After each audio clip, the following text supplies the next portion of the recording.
Սա Գյումրու ավտոկայանն է։ Գյումրի քաղաքը արժանապատիվ ավտոկայան չունեցավ երկրաշարժից հետո։ Քաղաքը այդպես էլ չունեցավ մի իշխանություն, որ անցած տարիների ընթացքում պետական իշխանությանը կբացատրեր ու կհասկացներ, որ այսպիսի ավտոկայանը անպատվություն է մեր արժանապատվության հասցեին։ Եվրատաշինքը երաշխավորում է, որ ամեն ջանք տնելու է արժանապատիվ ավտոկայան քաղաքացիների համար ապահովելու նպատակով։ Հարգելի համաքաղաքացիներ, մասնակցեք ավականու արտահերթ ընտրություններին եւ քվեարկեք Եվրատաշինքի օգտին։ Քվեաթերթիկ համար 6։ Մենք մեր ասածը անող ենք։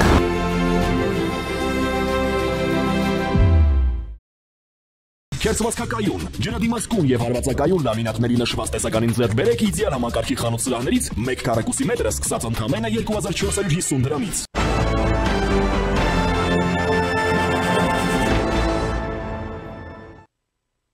Ողջույն, դուք դիտում եք առաջին լրատվականը, ես Ժիրայր Ոսկանյանն եմ։ Ադրբեջանի պաշտպանության նախարարության հաղորդագրությունը, թե մարտի 20-ի լույս 21-ի գիշերը Հայաստանի Հանրապետության զինված ուժերի ստորաբաժանումները կրակ են բացել սահմանագոտու արևելյան եւ հարավարևելյան հատվածներում տեղակայված ադրբեջանական դիրքերի ուղղությամբ չի համապատասխանում իրականությանը, հայտնում է Հայաստանի ռազմական գերատեսչությունը։ Մարտի 16-ից սկսած ադրբեջանական կողմը պարբերաբար օրվա ընթացքում մի քանի անգամ ապատեղեկատվություն է տարածում իբր սահման հայկական ուժերի կողմից հրադադարի խախտումների մասին։ Այս խախտումներին արձագանքել է նաև Ռուսաստանի արտգործնախարարությունը, մտահոգություն հայտնելով սահմանին լարվածության աճի վերաբերյալ եւ կողմերին զգոնության ցուցաբերման կոչ արել։ Իդեպ սահմանային լարվածության ապատեղեկատվական արշավը Բաքուն սկսել է խաղաղության համաձայնագրի տեքստի համաձայնեցումից ընդամենը օրեր անց։ Զրուցակիցս Հանրապետություն կուսակցության քաղաքական խորհրդի անդամ Անահիտ Ադամյանն է։ Բարև ձեզ։ Տիկին Ադամյան, հաշիվը կորցրել ենք արդեն, թե քանի ապատեղեկատվություն է Ադրբեջանը տարածում օրվա ընթացքում, իբր թե հրադադարի խախտումների մասով։ Ըստ ձեզ կա արդեն ձեզ համար կոնկրետ հետևություն, թե ինչու է սա արվում։ Համաձայնագրի տեքստը համաձայնեցնելուց հետո թվում է, թե խոչընդոտները վերացած են, հա, համաձայնության ենք եկել, մնում է դա ստորագրենք, ընթացիկ հարցերը արդեն ժամանակի ընթացքում լուծելու ճանապարհով գնալու, բայց Հայաստանը եւ հայկական կողմը շարժվում են տրամաբանությամբ։ Համաձայնագիրը համաձայնեցված է 17 կետերին կողմերը առարկություններ չունեն, տրամաբանորեն որը պետք է լինի հաջորդ քայլ։ Համաձայնագրի ստորագրման վայրը, օրը ճշտել է։ Բայց սա տրամաբանորեն։ Մենք գործ ունենք մի երկրի հետ, որը տրամաբանության շատ յուրովի ընկալում ունի։ Սկսենք փաստից, որ Բաքուն անակնկալի եկավ, որովհետև իր առաջադրած երկու պահանջները գործնականում ամենայն դեպս իրենց գնահատմամբ Հայաստանի Հանրապետության համար չէին կարող ընդունելի լինել։ Բայց Հայաստանի Հանրապետությունը գնաց վաբանկ եւ Բաքվին դրեց շատ փակուղային իրավիճակում։ Հիմա եթե դու համաձայնել ես, քո առաջադրած պահանջներին համաձայնել են, ինչու ես ինքդ ձգձգում ստորագրումը։ Այսինքն Հայաստանի Հանրապետությունն այս քայլով ամենայն դեպս բոլոր մտածող մարդկանց, բոլոր տրամաբանող մարդկանց համար ակնհայտ դարձրեց, որ Բաքուն խաղաղության համաձայնագիր ստորագրելու ցանկություն չունի։ Ինչու՞։ Նախ առաջին հերթին Բաքվին խաղաղություն տարածաշրջանում պետք չէ։ Երկրորդ, Բաքուն փորձում է դուրս գալ մեծ առևտրի։ Այս բոլոր կրակոցների մասին ապատեղեկատվությունները հիբրիդային պատերազմի մաս են։ Առաջին հերթին ուղղված է միջազգային հանրությանը։ Դե ես ոնց գնամ համաձայնագիր ստորագրեմ մի երկրի հետ, որը անվերջ կրակում է իր սահմանների, իմ սահմանների վրա։ Սա ձևական տրամաբանության տեսակետից, որովհետև նույն այդ միջազգային հանրությունը հրաշալիորեն գիտի, որ Հայաստանի Հանրապետությունը, որ ամեն ինչ անում է խաղաղության հասնելու համար, Հայաստանի Հանրապետությունը, որը բնավ պատերազմելու ոչ ռեսուրս, ոչ ցանկություն, ոչ նպատակ, ոչ իմաստ չունի, չի կրակի Բաքվի սահմաններին։ Տրամաբանություն, պարզ տրամաբանություն է։ Եվ այնուամենայնիվ այդ պարզ տրամաբանությանը Բաքուն դեմ է գնում, որպեսզի կարողանա առևտուր անի։ Առևտուրը Ամերիկայի Միացյալ Նահանգների հետ է միանշանակ։ Ինչ առևտուր։ Պարզ առևտուր։ Տեսեք, երբ որ Դոնալդ Տրամպը ընտրվեց ԱՄՆ նախագահ, Բաքվում երևի ավելի շատ ուրախացել էին, քան Ամերիկայի Միացյալ Նահանգներում։ տոնախմբություն էր, այն տպավորությունն էր, որ հիմա Տրամպը կգա եւ կդառնա Էրդողանի ու Ալիևի, ինչ ասեմ, ամենամոտ ընկերը Քիրվան։ Չեղավ։ Հաշվառենք նաեւ այն փաստը, որ ընդամենը մի քանի օր առաջ կայացավ Տրամպ-Էրդողան հեռախոսազրույցը առաջինը։ Այսինքն տարածաշրջանում Ամերիկայի Միացյալ Նահանգների նոր վարչակարգը թե Թուրքիայի, թե Ադրբեջանի մեծ ուրախությունը, մեծ հույսերը, մեծ ակնկալիքները չարդարացրեց։ Եվ դա մղեց, որ Ադրբեջանը Ամերիկայի Միացյալ Նահանգների հետ հարաբերություններ սերտացնելու համար գնա դեպի Իսրայել։ Այս կողմից փորձի մտնել Վաշինգտոն։ Հիմա Բաքվի առաջին խնդիրը 907 բանաձևով սահմանված արգելքը վերացնելն է։ Եվ այս բոլոր կրակոցները 907-ին են ուղղված։ Բոլոր կրակոցները, որովհետև առևտրի առաջին թեման դա է։ Ինչ է նշանակում 907-ի վերացումը Բաքվի համար, գիտեք, դա ոչ ֆինանսական, ոչ ռազմական, չգիտեմ ինչ, այդպիսի վիթխարի նշանակություն չունեցող բանաձև է, բայց այստեղ կա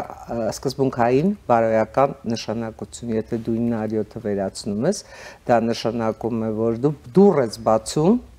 որպեսզի Ադրբեջանը քեզ հետ հաստատի նոր հարաբերություններ։ Բոլորիս քաչ հայտնի է, ես կարծում եմ իմաստ չունի ներկայացնել, թե Ամերիկայի Միացյալ Նահանգների նախորդ վարչակազմի հետ Ադրբեջանը ինչ հարաբերություններ ուներ։ Եվ Բայդենի ընտրվելուց հետո մեղադրանքների, հոխորտանքների ինչ շարք էր հոսում առ Բայդեն եւ առ Բլինկեն։ Դա էլ չօգնեց։ Բայդենը որ ամեն առիթով դառնում է Տրամպի թիրախ, թերևս Բաքվում հաշվարկում էին, որ իրենք էլ թիրախ դարձնելով Բայդենին կարող են քայլ առաջ մոտենալ Տրամպի սրտին, բայց դա էլ չանցավ։ Հիմա իրենք խնդիր ունեն իսկապես հայտարարություն անել, որ Ամերիկայի Միացյալ Նահանգների նոր վարչակազմի հետ լայն համագործակցություն են սկսում։ Ամերիկայի Միացյալ Նահանգների նոր վարչակազմին ունեն իբրև ռազմավարական դաշնակից։ Սա սկզբունքային նշանակություն ունի Բաքվի համար։ Եվ այդ բոլոր նոր հարաբերությունների հաստատման առաջին խոչընդոտը 907-ն է։ Դա հանելը Բաքվի համար դարձել է արդեն առանցքային խնդիր։ Դա միանշանակ է։ Միանշանակ է նաև փաստը, որ Բաքուն իսկապես չի ցանկանում խաղաղության համաձայնագիր ստորագրել։ Եվ միանշանակ է նույնքան, որ նրան Ամերիկայի Միացյալ Նահանգներից ասում են ստորագրելու ես այստեղ եւ հիմա։ Ինչ ենք անում մենք։ Մենք շարունակում ենք պարբերական հերքել կրակոցների մասին լուրերը, Փառք Աստծո եվրադիտորդները նույնպես այդ լուրերը հերքում են։ Այսինքն մենք ստեղծում ենք մի իրավիճակ, որ գիտեք, մենք ընդհանրապես ոչ մի բանի հետ կապ չունենք։ Եվ սա շատ ցավոտ է, որովհետև ցավոտ է այն առումով, որ մենք իսկապես չենք խառնվում իրավիճակի զարգացումներին, որովհետև եթե մենք խառնվեինք իրավիճակի զարգացումներին եւ եթե մենք փորձեինք իրավիճակի զարգացումը շրջել մեր օգտին, մենք հիմա արդեն պետք է Ամերիկայի Միացյալ Նահանգների հետ ռազմավարական համագործակցությունը, որը նախորդ վարչակազմի օրով էր սկսվել, խարտիայի ստորագրումը զարգացնել։ Սա մեկ նոր վարչակազմը չունի այդ հետաքրքրությունը։ Բացառվում է, որ նոր վարչակազմը չունենա այդ հետաքրքրությունը։ Գիտեք ինչու։ Ես մա չեմ ապավինի միջին միջանցքի հնարավոր զարգացումներին տարածաշրջանում, միջին միջանցքի բացման բացած հեռանկարներին ոչ։ Դոնալդ Տրամպին պետք է հաղթանակ։ Ակնհայտ է, չէ՞, որ նա չեկավ, մեկ օրում չավարտեց ռուս-ուկրաինական պատերազմը։ Չեկավ, չստացվեց։ Շարունակվում են բանակցություններ եւ Վլադիմիր Պուտինը որևէ նախապայմանից չի հրաժարվում։ Իդեպ այստեղ եթե փորձենք զուգահեռ անցկացնել, երկու բռնապետները գնում են շատ հետաքրքիր զուգահեռ ճանապարհով, իրենց պահանջների մակարդակում։ Փոխեք սահմանադրությունը, Ադրբեջանը մեզնից պահանջում է փոխել սահմանադրությունը, հրաժարվել հռչակագրից, թեպետ իրենց սահմանադրության մեջ կան Հայաստանի նկատմամբ եւ տարածաշրջանի մյուս երկրների նկատմամբ, ոչ միայն Հայաստանի, նաեւ Վրաստանի, նաեւ Իրանի նկատմամբ տարածքային պահանջներ։ Պուտինն էլ պահանջում է, որ Ուկրաինան փոխի իր սահմանադրությունը, որպեսզի դուրս գա այն կետը, որը արգելում է տարածքային զիջումները եւ ռուսական ագրեսիան համարվի իրավական։ Եվ բացի այդ, Ռուսաստանը պահանջում է եվրոպական թեկուզ մոնիթորինգային, թեկուզ զինված ներկայության բացառում Ուկրաինայում, Ադրբեջանը եւ Ռուսաստանը Հայաստանում նույնն են պահանջում։ Այո, դուք հրաշալի նշեցիք երկրորդ կետը, ես անցնեմ երրորդին, ապառազմականացումը։ Ռուսաստանի Դաշնությունը համաձայնագիր ստորագրելու պայման է դրել, որ Ուկրաինային այլևս չպետք է զինեն, Ուկրաինայի բանակը համարյա թե պետք է կազմացրվի, նույն բանն էլ պահանջում է Իլհամ Ալիևը Հայաստանից ու աշխարհից ու մեղադրում է Ֆրանսիային, Հնդկաստանին, բոլոր այն պետություններին, որոնք տարածաշրջանում ագրեսոր Հայաստանին զինում են ու տարածաշրջանում իրավիճակը լարում են։ Միանգամայն հակառակ իրավիճակ։ Կարող ենք գնալ 4-րդ կետին, եթե գնում ենք զուգահեռների ճանապարհով, կարող ենք հասնել 4-րդ կետին, ինչ է պահանջում Ռուսաստանը, որ Ուկրաինան երբևէ չանդամակցի ՆԱՏՕ-ին եւ Եվրամիությանը։ Ինչ պահանջներ կան այս կողմում, դուք պատկերացնում եք, եթե հանկարծ հիմա Հայաստանի Հանրապետությունը հայտարարեր, որ պատրաստվում է անդամակցել ՆԱՏՕ-ին, դուրս է գալիս հապկից։ Ինչ պահանջներ էին առաջանալու թե ռուսական, թե ադրբեջանական կողմում։ Եթե հաշվի առնենք Եվրամիությունը ինչ հակադրություն ստացավ Ռուսաստանից ու ինչ հակադրություն գործնականում ստացավ նաև Ադրբեջանից։ Դուք ասում եք ՆԱՏՕ-ին անդամակցություն ասել, տեսնել թե ինչպեսի արձագանք է գտնելու, բայց Ռուսաստանի արտգործնախարարությունը ասում է, որ Մոսկվան տեղեկատվություն է խնդրել Երևանից Պենտագոնի կողմից Հայաստան տեխնիկա տեղափոխելու մասին լրատվամիջոցների հրապարակումների վերաբերյալ, այնուամենայնիվ, եթե տեղեկությունը հաստատվի, ապա դա իհարկե ապակայունացնող գործոն կդառնա Հարավային Կովկասում կայունության եւ անվտանգության համար։ Մոսկվայի դիրքորոշումը այն է, որ Հարավային Կովկասի երկրների խնդիրները պետք է լուծվեն հենց տարածաշրջանի շրջանակում։ Ինչ ՆԱՏՕ, հələ էս մի զորավարժության համար միայն չասեք, թե զարմացած եք այդ հայտարարությունից բացարձակապես։ Երեք Ռուսաստանի Դաշնությունը ամեն քայլով ապացուցում է, որ հետ խորհրդային տարածքի պետություններին, որտեղ էլ որ այդ պետությունները լինեն Կենտրոնական Ասիայում, Հարավային Կովկասում, Եվրոպական հատվածում, ինքը վերաբերվում է իբրև իր ենթակաների։ Լսեք, Ռուսաստանի ինչ գործն է, երրորդ պետության ինչ գործն է, թե երկու այլ պետություններ միմյանց հետ ինչ հարաբերությունների մեջ են, ինչ են տեղափոխում, ինչ պայմանագրեր են կնքում, ինչ զորավարժություններ են անցկացնում։ Դուք սպասեք այսօր Մարիա Զախարովայի կամ Ռուսաստանի Դաշնության այդպես բարձրաստիճան էլիտայից ինչ-որ մեկի խիստ զայրալից հայտարարությունը Մարգարայի կամրջի համար, որովհետև եթե համեմատենք Հայաստանից իր առաքված մարդասիրական օգնությունների երթուղիները նախորդ անգամներ օդային ճանապարհով Ռուսաստանի աջակցությամբ։ Իսկ հիմա չգիտես ինչի բացվում է ինչ-որ անկապ կամուրջ, ինչ-որ անկապ ճանապարհ, դիվանագիտական հարաբերություններ չունեցող մի երկրի հետ եւ մարդասիրական օգնություն է գնում մի երկիր, որի հետ Ռուսաստանի Դաշնությունը հիմա ունի շատ խոր խնդիրներ, որին նախորդ վարչակազմին մեղմ ասած գցել է, ինչպես անընդհատ գցում է իր դաշնակիցներին։ Պատկերացնում եք ինչ հայտարարությունն է հիմա Ռուսաստանի Դաշնության Սմոլենսկի հրապարակում նախապատրաստվում։ Տեսեք, վերադառնանք Հայաստան։ Երեք ինչու եմ ասում վերադառնանք Հայաստան, որովհետև ես կարծում եմ, որ Հայաստանի Հանրապետության իշխանությունը հիմա էլի ժամանակ է կորցնում։ Որովհետև հենց այս ընթացքում, այս կրակոցների ապատեղեկատվության տեղեկատվական հիբրիդային պատերազմի այս բուրն շրջանում Հայաստանի իշխանությունը թե Պաշտպանության նախարարության, թե Արտաքին գործերի նախարարության մակարդակներով ոչ թե պետք է հերքի, ոչ թե պետք է հանդիպակաց առաջարկներ ներկայացնի Ադրբեջանին բանակցությունների ստորագրման տեղի ու ժամի համար, այլ պետք է ուղիղ կապ հաստատի Վաշինգտոնի հետ եւ Վաշինգտոնին առաջարկի լինել այս համաձայնագրի հովանավոր, միջնորդ, երաշխավոր, ոնց ուզում եք ձևակերպեք բառը, որովհետև ցանկացած այլ մայրաքաղաքում համաձայնագրի ստորագրումը, այս համաձայնագիրը դնելու է նույն հարթության մեջ, ինչ եղել է 2020 նոյեմբերի 9-ի համաձայնագիրը։ Հիմա չի կատարվելու պարզապես։ Առավել ևս հիշենք փորձերը Ռուսաստանի Դաշնության նախագահի մայիսի 9-ին Նիկոլ Փաշինյանին, Իլհամ Ալիևին Մոսկվա տանելու եւ համաձայնագիր այնտեղ ստորագրելու։ Սա կլինի պարզապես խայտառակություն, եթե հանկարծ նման բան լինի։ Ես կարծում եմ, որ հայկական կողմում էլ, ռուսական կողմում էլ այդ գիտակցությունը այնուամենայնիվ կա, որ դա հնարավոր չէ։ Ինչպես նաև ձեռնտու չի, որ այդ համաձայնագիրը, ասենք, ստորագրվի հարևան Վրաստանում, որովհետև Վրաստանը այն պետությունը չէ, որ կարողանա միջնորդ լինել։ Եվրոպական որևէ մայրաքաղաքում ստորագրելը Բրյուսելից Փարիզ Ադրբեջանը չի ընդունելու։ Թե Հայաստանի, թե Ադրբեջանի համար միակ տարբերակ այնուամենայնիվ մնում է Վաշինգտոնը։ Եվ մենք հիմա պետք է ձգտենք, որ Վաշինգտոնը դառնա այս համաձայնագրի երաշխավոր, որովհետև ակնհայտ է, որ այն բոլոր համաձայնությունները, որ Հայաստանի Հանրապետությունը կայացրել է Ադրբեջանի հետ առանց երաշխավորի կամ առանց իրական երաշխավորի, այսպես ասենք, չեն կատարվել, ձախողվել են, ուղղվել են մեր դեմ։ Սկսած 20-29 նոյեմբերի 9-ից, որը պետք է լիներ ոչ թե եռակողմ, այլ հնգակողմ։ Իսկ այդ մասին Հանրապետություն կուսակցությունը համաձայնագրի ստորագրումից մի քանի րոպե անց է հայտարարություն արել։ Սա է փաստը։ Այս ուղղությամբ մենք պետք է հիմա աշխատենք, ոչ թե ջանադիր հերքենք։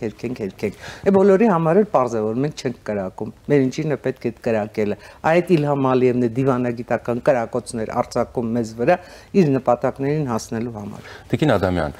տեսեք, ամբողջ ռուսական մամուլը եւ Հայաստանում Ռուսաստանի շահերն առաջ տանող մամուլը տարբեր փորձագետների բերանով հեղեղված է, որ Զանգեզուրի միջանցքի խնդրի լուծումը շատ մոտ է։ Փաշինյանը հանձնարարել է վերադառնալ Ռուսաստանի գիրկը, ապա այս դեպքում չեք բացառում Մոսկվայում դրա ստորագրումը։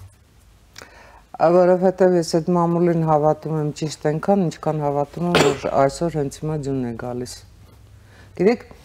այդ մամուլը ունի իր խնդիրը։ Այդ մամուլի խնդիրը մեկն է։ Հայաստանի Հանրապետության ամբողջ բնակչությանը անverջ վախեցնել, պատերազմի վախ ներշնչել, սեփական անզորության, սեփական թուլության գաղափարը ներարկել յուրաքանչյուրի արյան մեջ։ Վախեցեք մինչև դարավերջ։ Դուք ունեք մեկ փրկիչ, դա Ռուսաստանն է։ Դեք հիպնոսի տարեր կա այդ ձեր ասած այդ մամուլի, ձեր ասած այդ փորձագիտական շրջանակների վարած քաղաքականության մեջ։ Բայց այդ քաղաքականությունը ի սկզբանե դատապարտված է, որովհետև ես կարծում եմ, որ արդեն անգամ չմտածող հայերը, ոչ միայն մտածող, այլև չմտածող հայերը բացարձակապես հասկացել են, որ Ռուսաստանի Դաշնության հետ որևէ փրկչական առաքելություն ավարտվում է սպանությամբ, պարզ սպանությամբ, երկրի սպանությամբ, մարդկանց սպանությամբ։ Շատ լավ հասկացել են, թե ինչ առաքելություն կարող է Ռուսաստանը կատարել։ Օրինակ կարող է Լեռնային Ղարաբաղի ղեկավարներին հանձնել Ադրբեջանին, կարող է Լաչինի միջանցքը ադրբեջանցիների հետ փակել, կարող է հայաթափել Արցախը,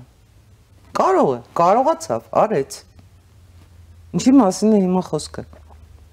Ընդհանրապես գիտեք, ես չեմ ուզում այդ մասին երկար խոսել, բայց ես նկատել եմ մի շատ հետաքրքիր տենդենց։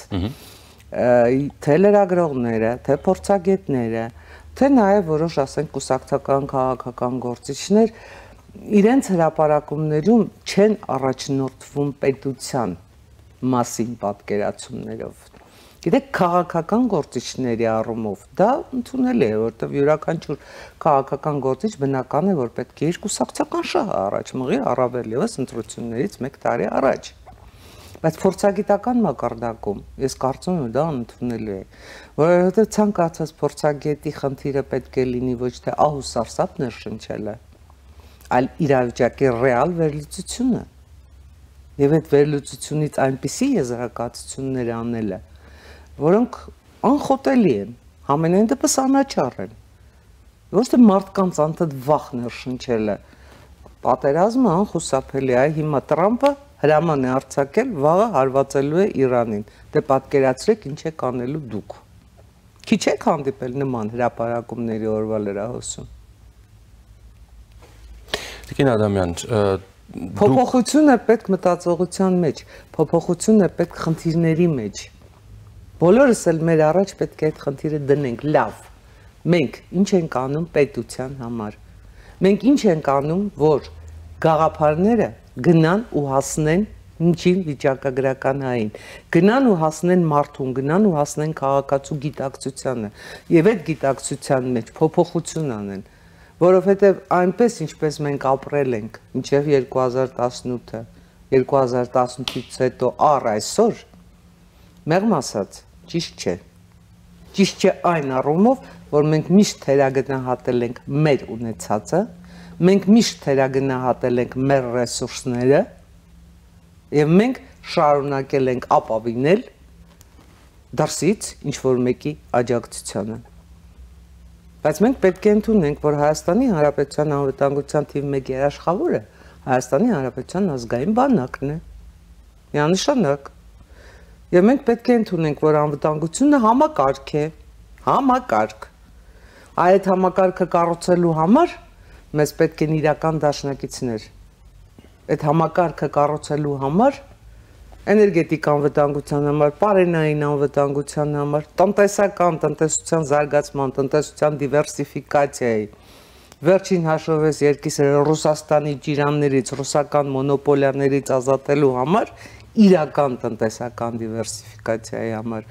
այդ իշխանության վարած հավասարակշիռը դառնում է ոչ միայն զավեշտ, այլև վտանգավոր Հայաստանի Հանրապետության համար, որովհետև եթե դու իրականում վարում ես հավասարակշիռ քաղաքականություն,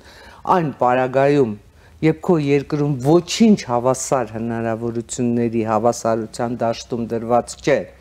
երբ քո երկիրը ամբողջությամբ կախված է ԵԱՏՄ-ից, ամբողջությամբ կախված է Ռուսաստանից, ռուսական տնտեսության հետ են քո կապերը հավասարակշռելու համար պատկերացրեք ինչքան շատ պիտի աշխատես արևմուտքի հետ, արևելքի հետ, որպեսզի դու ինչ հավասարակշռության հասնես, հետո նոր այդ հավասարակշռ քաղաքականությունը վարես։ Տիկին Ադամյան, դուք շատ ավելի փորձառու եւ այլն, հիմա կմեջբերեմ, մեզ փորձենք հասկանալ, հա, ձեր թարգմանությամբ, այսպես ասած։ Ռուսաստանը ասում է.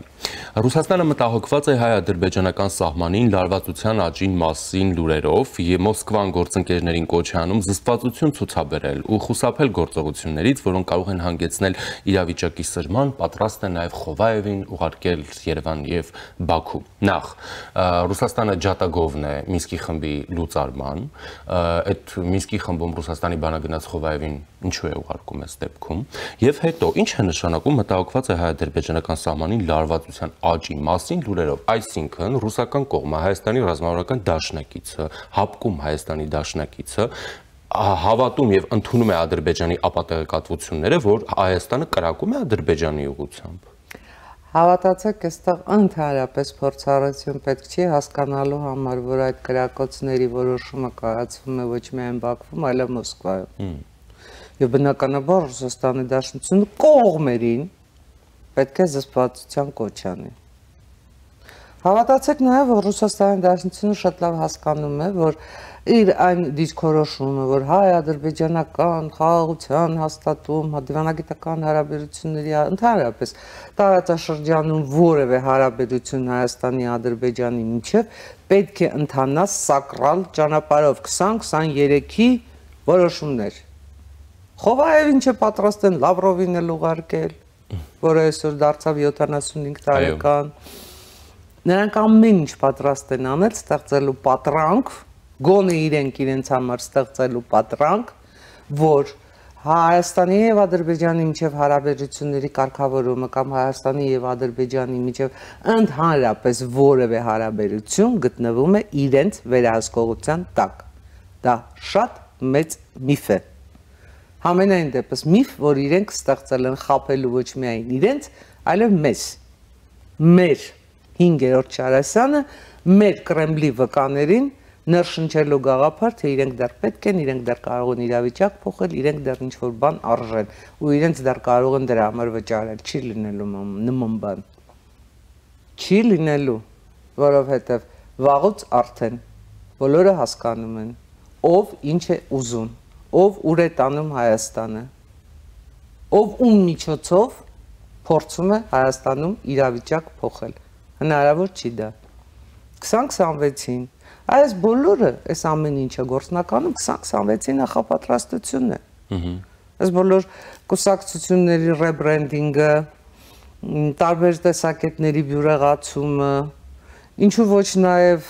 տեղաշարժերը քաղաքական դաշտում։ Այս ամեն ինչը, եթե դիտենք 20-26-ի դիտակետից, ստացվում է էլի մի պատկեր, որ որոշակի ուժեր կենտրոնանում են սևերի ճամբարում, որոշակի ուժեր կենտրոնանում են սպիտակների ճամբարում, այսպես ասենք, բայց այս պարագայում իսկապես ոչ միայն հավասարակշիռ վիճակ կա, այլև գերակշիռ վիճակ կա։ Արդեն ակնհայտ է դառնում այն ուժերի համախումբը, որոնք թույլ չեն տալու, որ 2026-ը սևերի ու սպիտակների պայքար լինի, թույլ չեն տալու, որ Հայաստանի Հանրապետության ընտրողը գնա ու էլի ընդդեմ ընտրություն անի, ընդդեմ սևերի կամ ընդդեմ սպիտակների, որովհետև վերջին հաշվով Հայաստանի Հանրապետությունում ստացվել են պայմաններ, այո, շատ ցավալի դեպքերի, հայրենազրկումի, էթնիկ զտման, չլինելիք դեպքերի բերումով, բայց ստեղծվել են պայմաններ, որ մենք սկսենք հասկանալ, իսկ որն է իսկական Հայաստանը, ու մենք ինչ պիտի անենք իսկական Հայաստանի համար, արդյոք մենք այսօր իսկական հայ ենք, որ հասկանում է իսկական Հայաստանի դերը, արժեքը, ապագան, ու ինչ պիտի անի այսօր, այստեղ ու հիմա։ Տիկին Ադամյան, խոսենք Գյումրիից, դուք ասում եք սևեր, սպիտակներ, այդպիսի բաներ, չգիտեմ, ես չեմ ասում։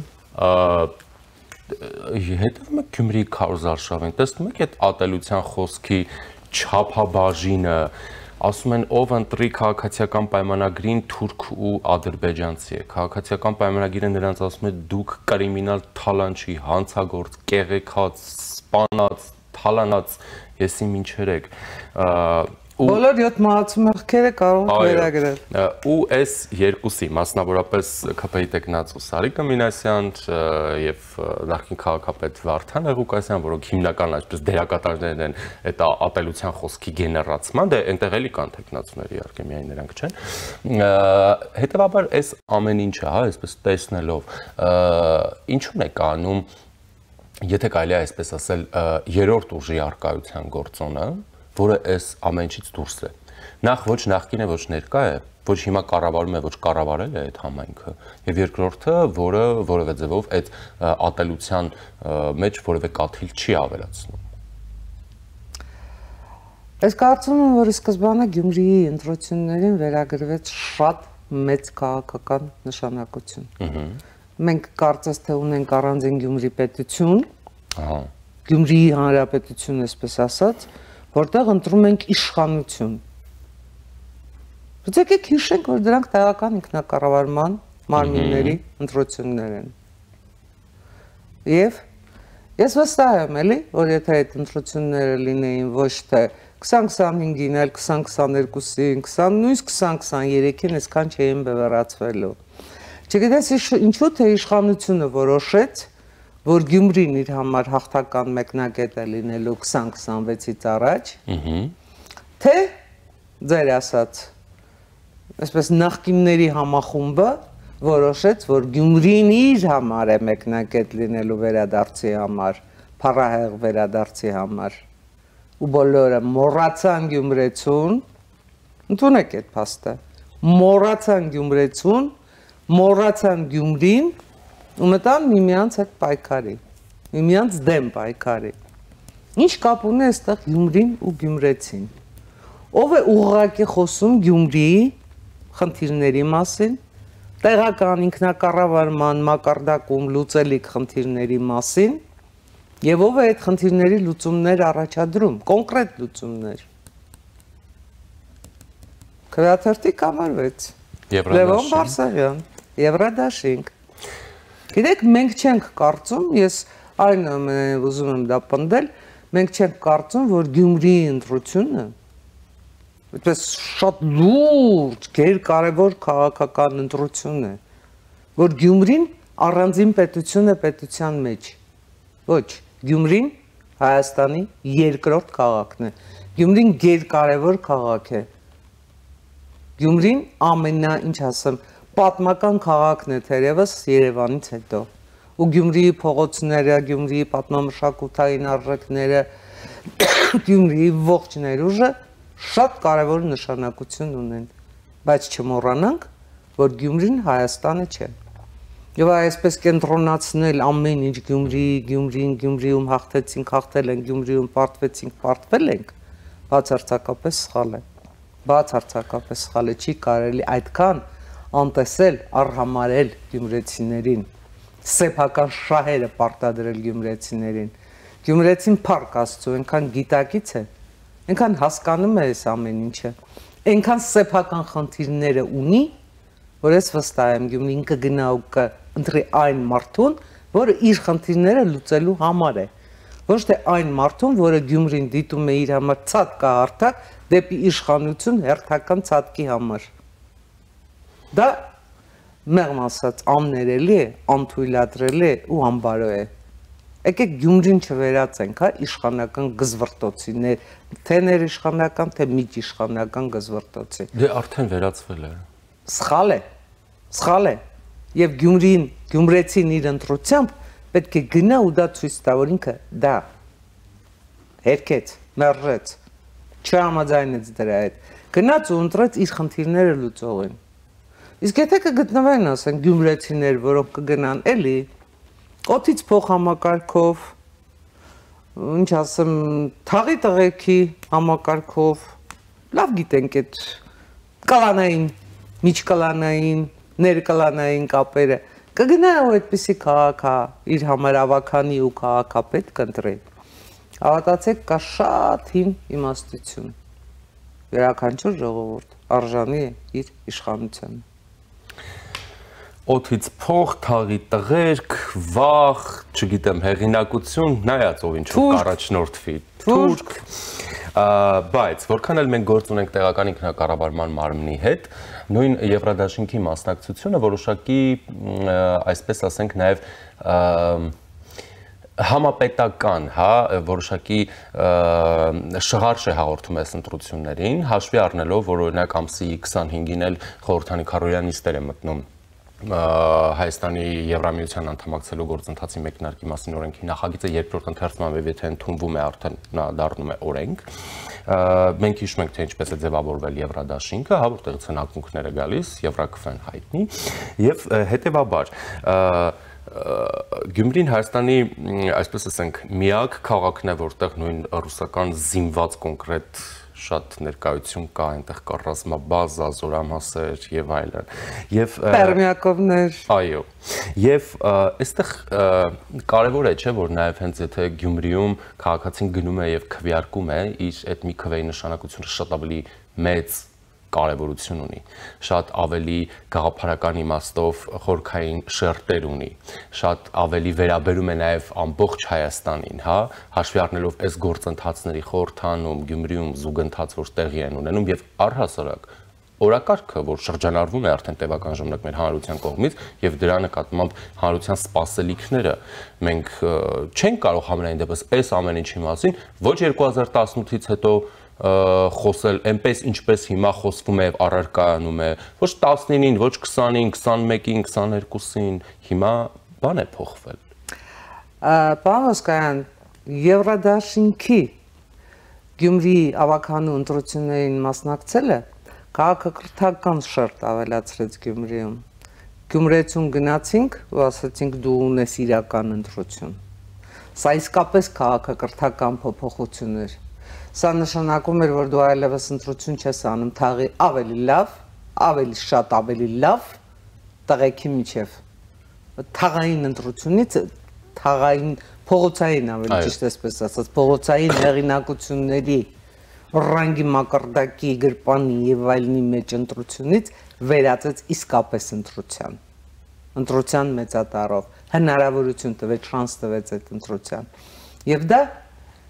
Համենայն դեպս ստորագրահավաքով սկսված գործընթացի կարևորագույն ձեռքբերումներից հերթականն է, որովհետև երբ մենք օրակարգ էինք բերում Եվրամիության անդամակցության գործընթաց սկսելու մասին օրենքը, մենք Հայաստանին էինք շանս տալիս, ու այդ շանսը մեծացրեցինք Հայաստանի Հանրապետության քաղաքացիների աջակցությամբ, ստանալով 60,000 ու ավելի ստորագրություն, այդ թվում եւ Գյումրիից։ այդ թվում միանշանակ այդ թվում եւ Գյումրիից եւ ստանալով վարչապետ Նիկոլ Փաշինյանի հայտարարությունը, որը պահանջվեր 300,000-ն էլ կհավաքեին։ Հիշենք նաեւ, որ այդ ստորագրությունները հավաքեցին ոչ թե 2, այլ 1 ամսում։ Այսինքն այդ ներուժը ժողովրդի մեջ արդեն կա։ Ժողովուրդը արդեն հասել է գիտակցության այդ ընկալմանը, իր պահանջների, իր պաշտպանվածության, իր զարգացման այդ տեսլականին, թե Գյումրիում է ասել, թե Հայաստանի Հանրապետությունում է ասել։ Ես կարծում եմ, որ Լևոն Բարսեղյանի ներկայությունը ընտրապայքարում Գյումրիում այս պահին խորհրդանշում է Հայաստանի Հանրապետության զարգացման այլընտրանքը նաև, որովհետև Լևոն Բարսեղյանին որևէ կերպ չես կարող ներկայացնել բոլոր այն մեղադրանքները, որոնք այսօր միմյանց ներկայացնում են այդ սև ու սպիտակի ճամբարները, այդ պարույրի մեջ որևէ ձևով դու չես կարող Լևոն Բարսեղյան դնել ու Լևոն Բարսեղյան մեղադրել։ Հենց դա է կարևոր, չէ՞ որ նույն Եվրաքվեն ձևավորվեց էլի մի միջավայրում, մի ժամանակ, երբ որ հանրային մեր օրակարգը միայն հեղեղված է այդ ամեն ինչով։ Թուրք Դավաճան նախկին ներկա, չգիտեմ, Թալանչի, հողատու, այդ էր, ուրիշ բան չկար։ Եվ այս դեպքում էլ Գյումրիում մենք տեսանք, որ այո, ընտրությունները քարոզարշավի պաշտոնական մեկնարկից առաջ էլ սկսեցին զարգանալ թուրք, դավաճան, հողատու, չգիտեմ, կոռուպցիոներ, Թալանչի տրամաբանության մեջ եւ էլի ձևավորվում է արդեն կոնկրետ քաղաքական օրակարգ, որը բերում է այլընտրանք կոպիտ ասած, հա,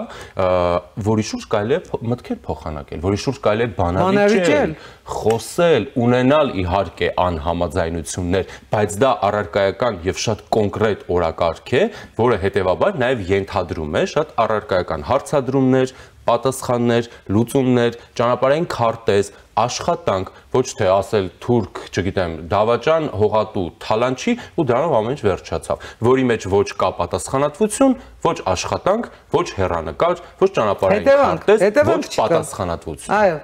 Գիտեք, այդ Գողփիսոյի ու Քաչալշան տրամաբանությունից որ դուրս ենք գալիս Լևոն Բարսեղյանի մակարդակին։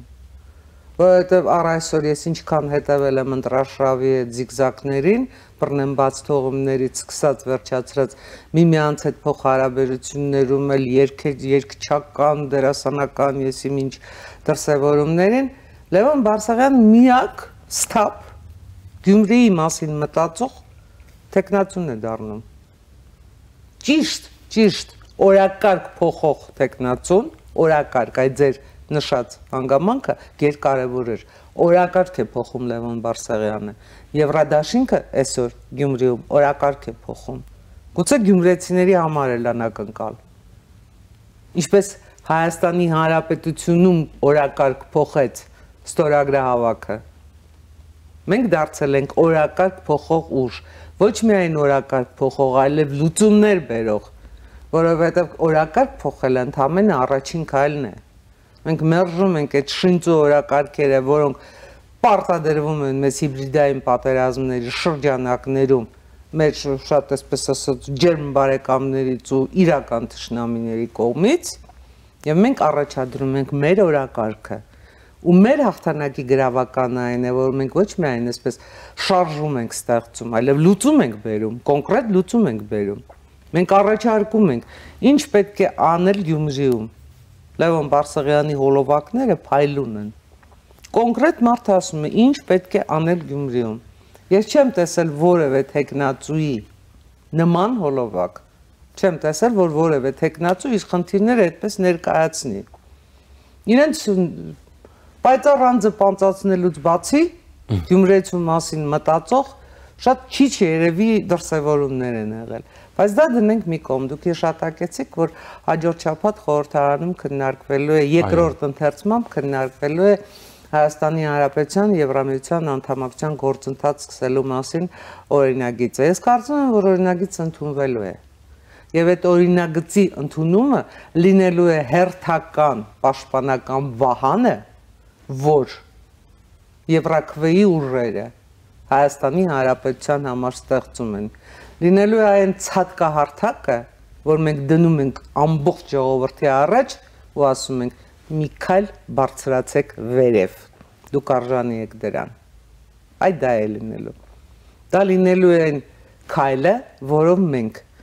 Հայաստանի Հանրապետության համար նոր հեռանկարներ ենք բացում, որով մենք միջազգային ասպարեզում Հայաստանի Հանրապետության իմիջն ենք փոխում, վերջին հաշվով ասում ենք համաշխարհային հանրությանը, որ այս երկիրը գնում է դեպի արևմուտք, այս երկիրը գնում է դեպի Եվրոպա, այս երկիրը գնում է դեպի զարգացում, ու դժվար է այլևս այս երկրին անդադ ներքաշել տեղապտույտի մեջ, դժվար է անդադ այս երկրին ներկայացնել մեղադրանքներ, որ ինքը ինչ-որ պետության կացորդն է, և այլևս այդ պետությունը չի կարող այս երկրում,